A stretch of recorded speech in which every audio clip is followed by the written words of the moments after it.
خطبہ استقبالیہ پیش کرنے کے لیے اس ادارے کے محترم حضرت مولانا ذکی اللہ خان صاحب کو دعوت دیتا ہوں کہ وہ استقبالیہ پیش کریں۔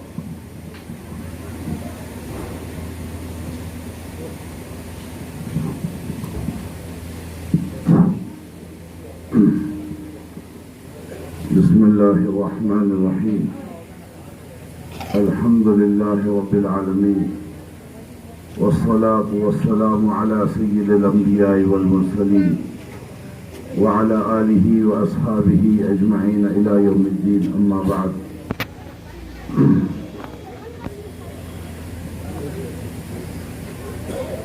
بہت زیادہ یہ خوشی اور مسرت کا موقع ہے ہم اہل بستی کے لیے کہ آج ہماری اپنی بستی میں یہ حضرات علماء کرام کی آمد ہو رہی ہے۔ بہت زیادہ ہم خوش نصیب ہیں۔ الحمدللہ ہم جس پروگرام میں شریک ہیں یہ مدرسہ فاطمۃ الزہراء للبنات کبیر کا ادارہ ہے، اور یہ جو ادارہ ہے الحمدللہ 10 سال سے خدمات انجام دے رہا ہے۔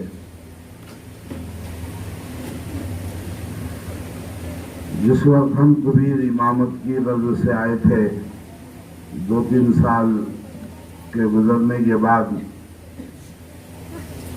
فکر لاحق ہوئی کہ یہاں پر دینی تعلیم کے لیے بچیوں کو بھی توجہ دلانی چاہیے۔ توجہ ہم نے دلائی، اور قریب ہی مہاراشٹر میں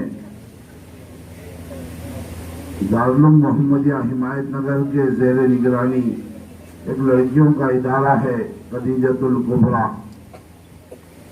وہاں پر الحمدللہ پورے بستی کی لڑکیاں زیر تعلیم ہیں۔ اس کے ساتھ ساتھ 2010 یا 11 میں وہاں کے ذمہ داروں نے دارالاقامے کا بھی نظم شروع کیا تھا۔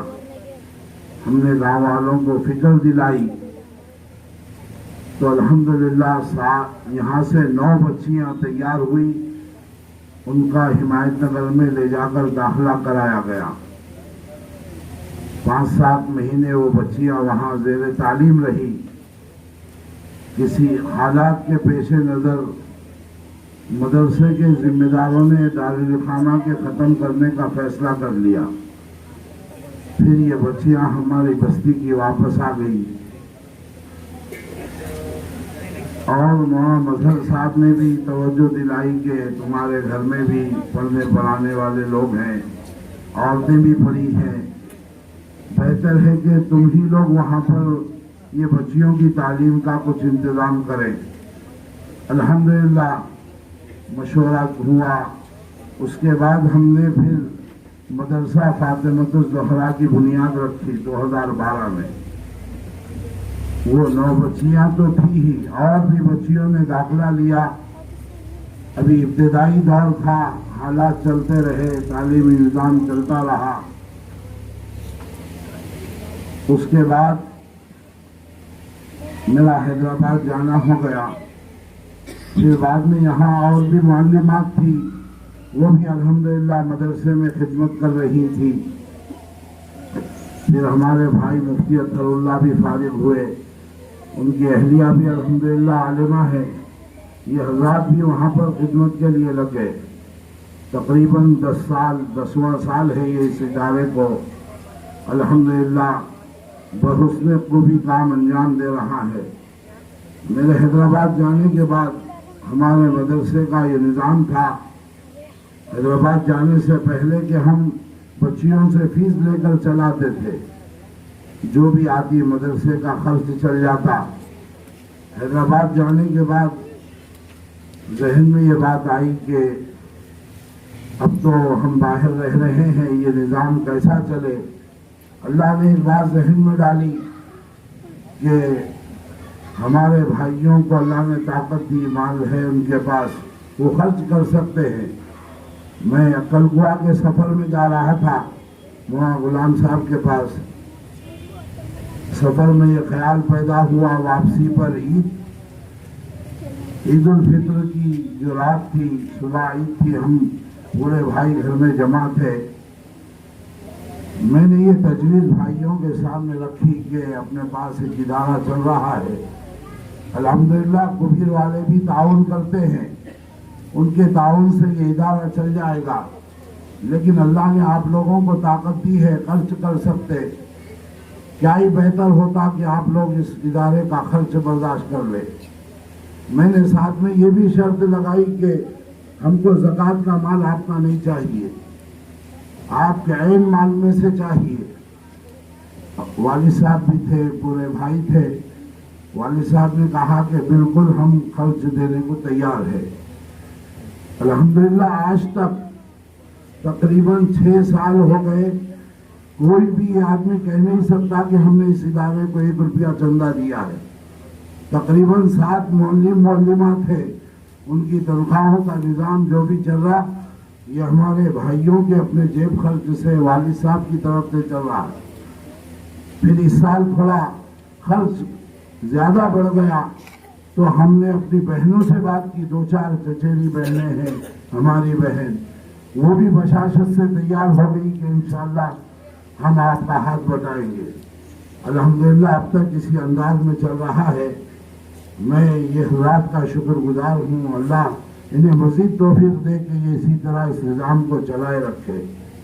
اور ہم والد صاحب کے بہت زیادہ شکر گزار ہیں کہ ہمیشہ دینی کاموں میں جب بھی ہم نے ان کے سامنے کوئی بھی تجویز رکھی ہے کبھی بھی انکار نہیں کیا. یہ ہمارے والدین کا احسان ہے ہم پر کہ انہوں نے دین کی خدمت کے لیے تیار کیا ہے, اور ہم یہاں پر جو خدمت کے لیے کھڑے ہوئے, ہمارے والد صاحب نے ہم سے یہی کہا کہ تم تنخواہ کو مت دیکھو, تمہارا جو بھی خرچ ہے میں چلانے کو تیار ہوں. اپنا علاقہ ہے, خدمت کرنا ہے, قربانیاں دینا ہے. مال کو مت دیکھو, اللہ نے دیا ہے میرے پاس, میں بالکل تمہارا ہاتھ بٹاؤں گا, دوں گا. اللہ ان کو جزائے خیر دے. ان کے اس حوصلے نے ہمارے اندر توکل پیدا کیا ہے کہ ہم علم حاصل کیے, دینی علم ہمارے اندر یہ مزاج ہونا چاہیے. لیکن ہمارے والد صاحب نے چند جملوں سے ہمارے اندر توکل پیدا کیا, اللہ سے تعلق پیدا کیا. یہ ہماری والدین کی محنتوں اور کاوشوں کا نتیجہ ہے. اور آج بے انتہا خوشی مسرت ہو رہی ہے کہ آج ہمارے اس ادارے سے یہ 4 طالبات سند فراغت حاصل کر رہی ہیں. اور اس میں تو ایک طالبہ جو ہے روز اول سے ہے, ہماری بانجی ہے, وہ ہم نے اس کا داخلہ حمایت پر بھی لے جا کر کرایا تھا. اور تقریباً 100 سے زائد لڑکیاں یہاں سے پڑھ کر جا چکی, کوئی عربی دوم تک, کوئی عربی سوم تک. ان کے بعد مناسب رشتے آ جاتے, ماں باپ ان کی شادی کی فکر کر کے شادی کر دیتے. لیکن یہ پہلا موقع ہے کہ الحمدللہ 4 بچیاں عالمیت مکمل کی, اور انہی کے اعزاز میں آپ لوگوں کو جمع کیا گیا ہے. اور ہم ان حضرات علماء کرام کے شکر گزار ہیں.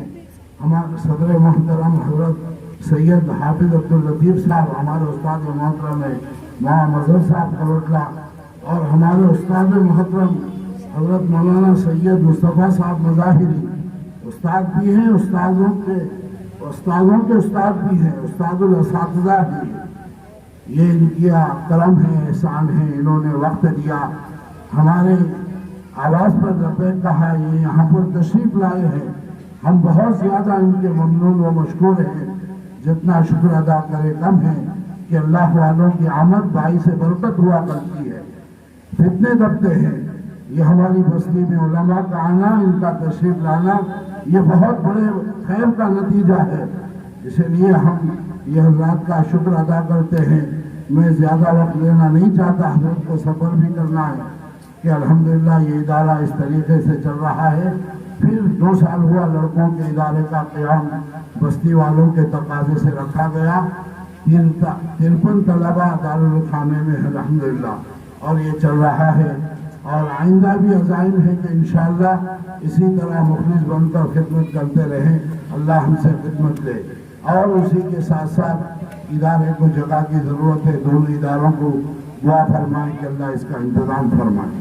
وآخر دعوانا الحمدللہ.